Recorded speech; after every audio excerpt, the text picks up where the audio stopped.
This is a documentary about rock climbing, a sport in which I have been very active in the last few years. Through this documentary process, I intend to learn more about the sport by delving deeper into the history, rock types, climate issues, and stories of 3 very different and unique climbing spots throughout the Western Cape of South Africa.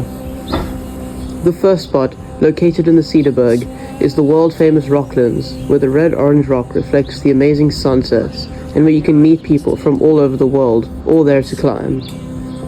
The second spot is my local Cape Town, where the smooth white sandstone forms unique boulders to climb on, as well as the famous cliffs of Table Mountain, where terrified tourists can watch on from the cable car.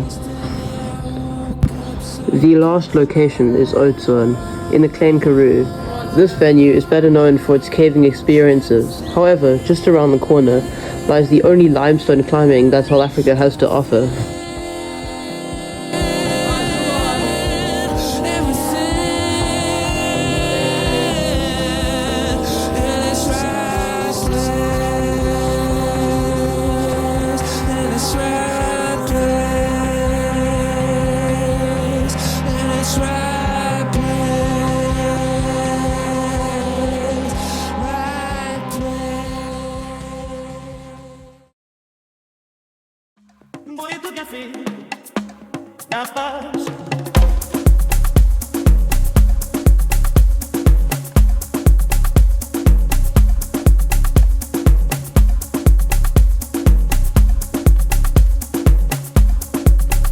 Yeah, come on, Jeremy.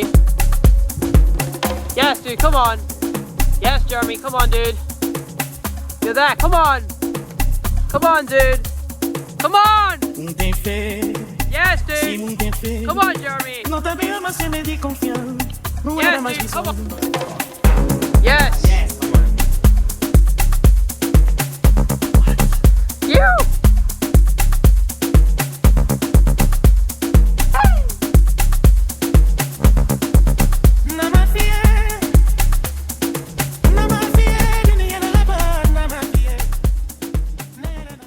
Bouldering is a type of climbing where you climb close to the ground and carry mattresses called crash pads to cushion your fall if you do fall while climbing.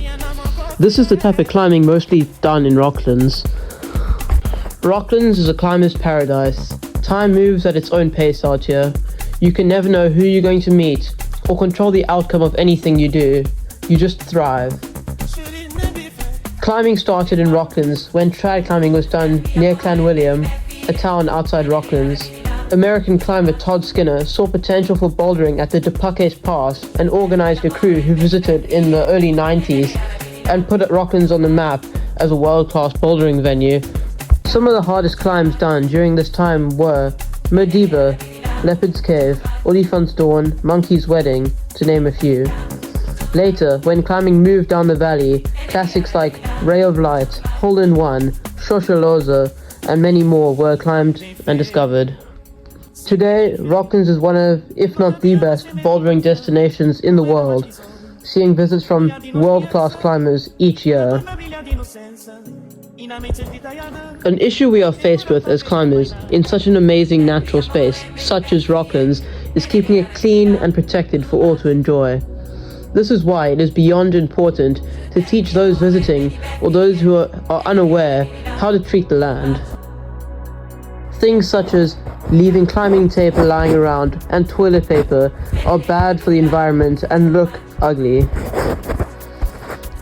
Recently, a fire burned to the climbing areas at the Depakes Pass section in Rocklands and will be permanently banned from climbers if they are not respected and allowed to grow back. Many rare and unique plants grow there and will be endangered if climbers walk over them while they are growing back.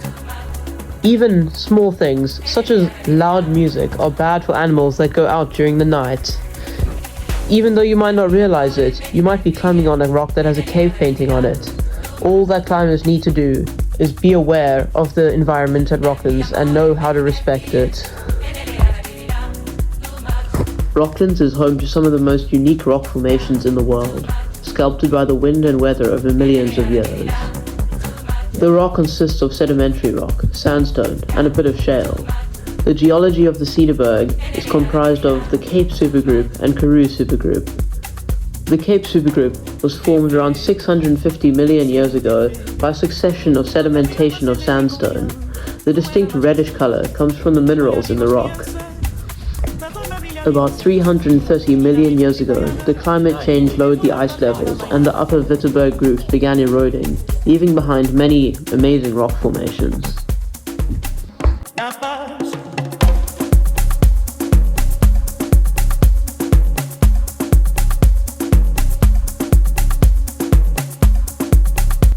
The Cederberg Conservancy lies within the Cape Floral Kingdom, one of the world's 34 biodiversity hotspots, and the only floral kingdom in the entire country. It hosts two biomes, fynbos and succulent karoo. Fynbos thrives in infertile sandstone soils and is rich in endemic plants like proteas and rooibos, while succulent karoo occurs in arid areas with fertile shale soils dominated by succulents and daisies. The Cederberg features a mix of both. Baboons, dassies, and small buck are common mammals to see in the Cederberg. Some harder mammals to see are the rare honey badger, African wildcat, and bat-eared foxes. There are many different snake species in the Cederberg. The rare speckled putloper occurs with about 16 other snake species. Rocklands is also home to many bird and insect families.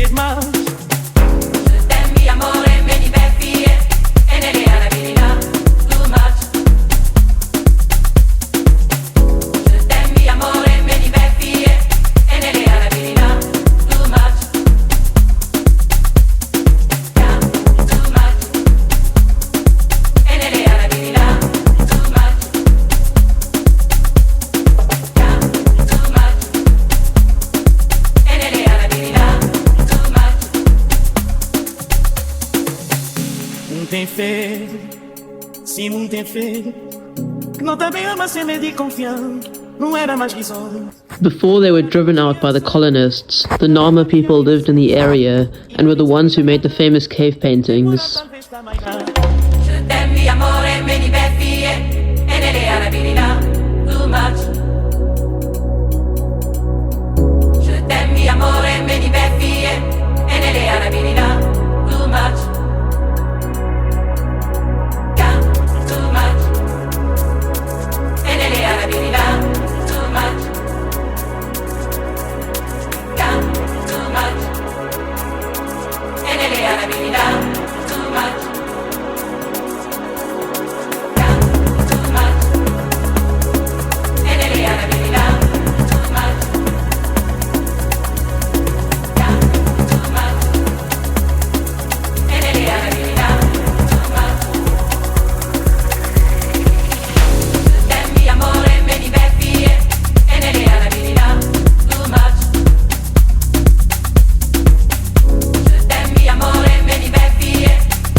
Cape Town, and the peninsula in general, is one of the most beautiful cities in the world.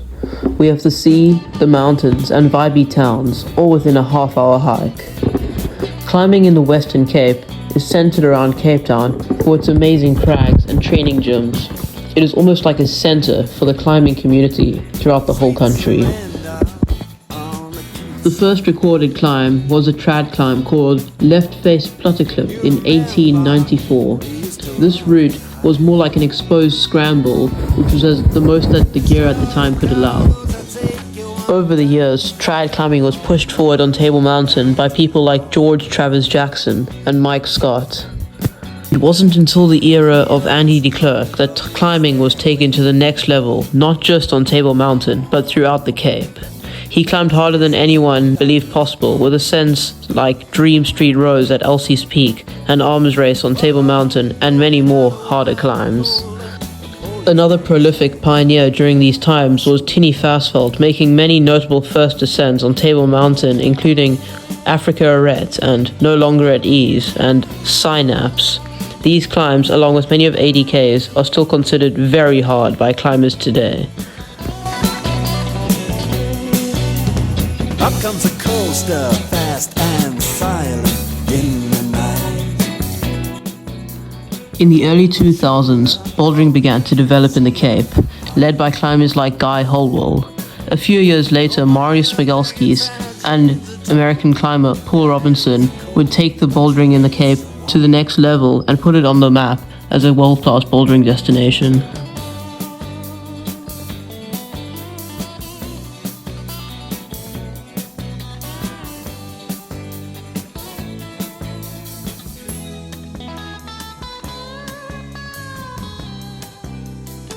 Today, bouldering, trad climbing, and sport climbing are all a part of climbing in Cape Town, which has become known as some of the best in the world.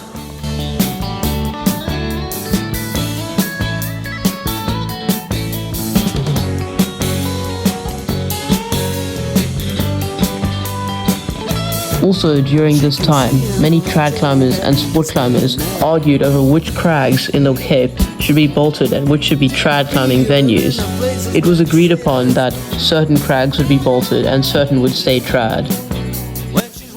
The Cape Peninsula is one of the most beautiful formations in the world, with tall mountains sneaking down like a spine to the Cape of Good Hope. The rock in the Cape is comprised of three main groups: the Cambrian group, the Table Mountain supergroup, and the Malmesbury group. The peninsula's mountains were formed when sand, silt, and mud deposits were lithified by pressure and then folded during the Permian-Triassic Cape Orogeny to form the Cape Fold Belt. The natural spaces in the peninsula appeal to more than just us climbers. In peak season, over 6,000 tourists take the cable car up Table Mountain each day. Us climbers pose as the least threat to preserving our local environments. It is our duty to tell people who don't understand their part in preserving the natural spaces they are in. Doing this would help reduce litter on the mountains, people stomping on or damaging the plants, throwing rocks, and so on. Climbers in the Cape are a good thing for our natural spaces. So long as we keep our impact to a minimum, we can teach others along the way. Policeman, he shines a light on my shoulder.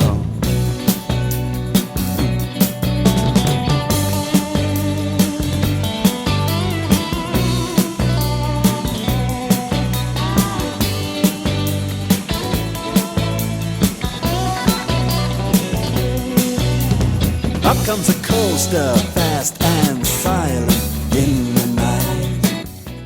A few months ago, a fire burned through the whole of Silvermine, damaging cars and much wildlife due to someone's carelessness. This is an example of what one person can do to the environment, and it is still recovering.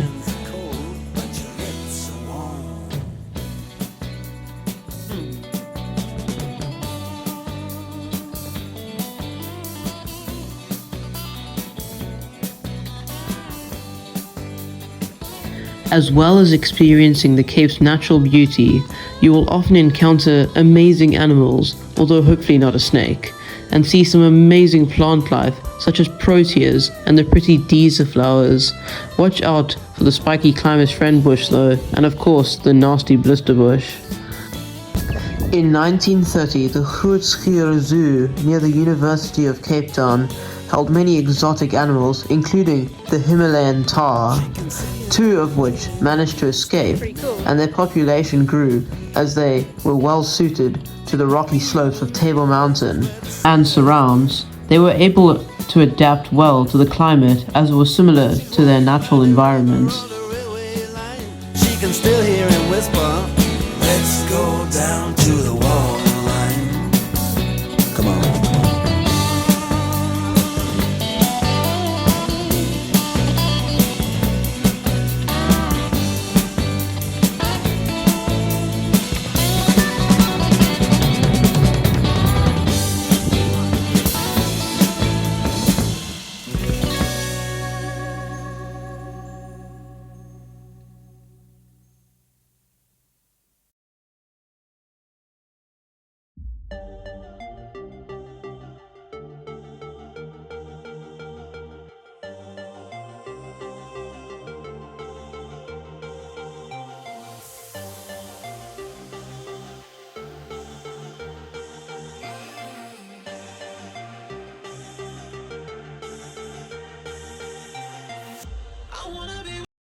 Oudtshoorn is one of the most unique climbing areas in the whole country, as it is the only crag which is formed by limestone rock. The climbing there was originally thought as bad quality when first investigated, but in the early 90s it was rediscovered by Sean Marsh and Jono Fisher, and they discovered the true potential and started to bolt some routes. No one else knew how good it was there until Jeremy Colenso found the crag and bolted some of his own routes and climbed them. Classics he did like El Nino and Sid Vicious are still world-class routes, and his famous short circuit route is one of the best in the world.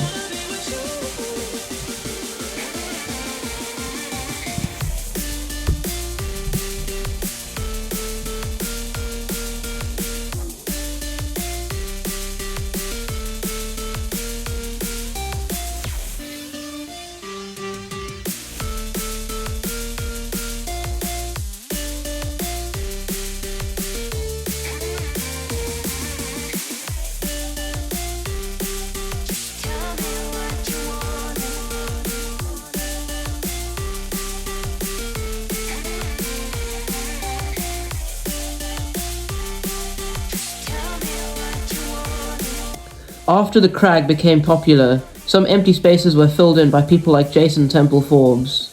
Today, many world-famous climbers have climbed there like Adam Ondra, Ethan Pringle, and Tommy Caldwell, and rated it to be some of the best climbing in the world.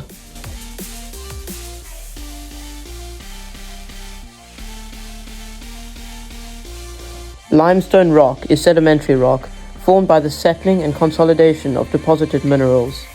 Sedimentary rocks are formed from the deposits of living organisms or from material derived from weathering and erosion of other older rocks. Stalagmites and stalactites are incredible formations formed by limestone. When the rainwater seeps down the rock, absorbing carbon dioxide, creating carbonic acid that releases gas, causing calcite to deposit. Over time, these deposits create stalactites and stalagmites. On the towering cliffs that we climb in Oudtshoorn, stalactites hang down off the wall like branches of a tree, just wanting to be climbed.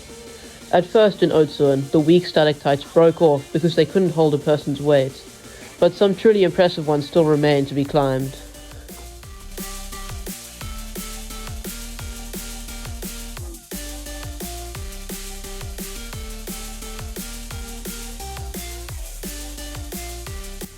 Oudtshoorn in the Klein Karoo is a dry and arid climate. With many ostrich farms, there is definitely more animals getting killed than protected. Close to the climbing crag, there is an amazing wildlife tour where you can go and watch meerkat dens as they go about their business, which is a really great experience. The plant life in the Klein Karoo and the Oudtshoorn region is mostly fynbos and succulent karoo, growing mostly in valleys. An ethical issue that climbers often face at the Oudtshoorn crag is the issue that bees often create hives slap bang in the middle of the roots at the crag. This is an issue for climbers as the roots are very popular and a beehive can endanger anyone at the crag, so removal seems to be the best option. This process might be controversial for some, but is mostly carried out carefully and over a few weeks as to do as little, if any, harm to the bees as possible. This is probably the most invasive thing that climbers do at this crag, and they are mostly conscious about other things, such as littering and other things that are bad for the environment.